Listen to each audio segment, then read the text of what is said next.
श्री स्वामी समर्थ. इकडं आल्याचा पहिला ब्लॉग. आज आम्ही जातो मार्केटमध्ये जाण्याचं कारण म्हणजे की संक्रांत जवळ आली. संक्रांतीसाठी लागणारं साहित्य आणि अद्विक आणि विहाचं बोरनहाण करण्यासाठी जे लागणारं डेकोरेशन आणि ज्वेलरी ते बघण्यासाठी आम्ही मार्केटमध्ये आलो होतो. आम्ही सगळेजण सोबतच आलो होतो. जे आमच्यासोबत होते सगळे महाराष्ट्राचे होते आणि आपल्याकडची माणसं म्हणले की काही विषयच नाही. त्यात आमची सगळ्यांची लहान मुलं म्हणले की पहिला त्यांना काहीतरी खेळायला घेतलं पाहिजे. आधीच आमच्या विहाचं लाडीगुडी लावायचं होतं. मामा मला हे घे, मामा मला ते घे. त्यामुळे ह्या दोघांना अगोदर त्यांना जे आवडते ते घेऊन दिलं. त्यामुळे तेही खुश आणि आम्हीही शॉपिंग करायला मोकळं. त्यानंतर आम्ही भांड्याच्या दुकानामध्ये गेलो.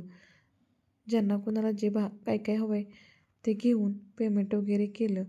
त्यानंतर आम्ही परत पुढच्या दुकानात निघालो. तोपर्यंत आमच्या विहाला दिसला बॉल. विहाला बॉल घ्यायचा होता, त्यासाठी ती हट्टच करत होती.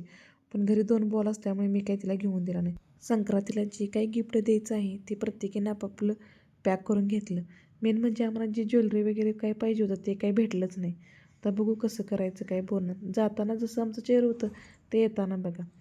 आणि आम्ही पोचलो. तोपर्यंत साहेबांना फोन केला, खाली येऊन आम्हाला घेऊन चला, खूप ओझं झाले.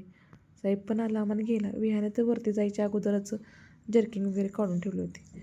सगळ्यात आधी वरती गेल्यानंतर भाजी निवडायचं काम करून घेतलं, कारण की तसंच पिशवीमध्ये राहिले की पाणी सुटते. त्यानंतर सगळं काम वगैरे आवरून जेवण वगैरे करून घेतलं. असा होता आजचा दिवस. तुम्हाला आमचा व्हिडिओ आवडल्यास लाईक अँड कमेंट करा. भेटू परतच्या ब्लॉगमध्ये. बाय.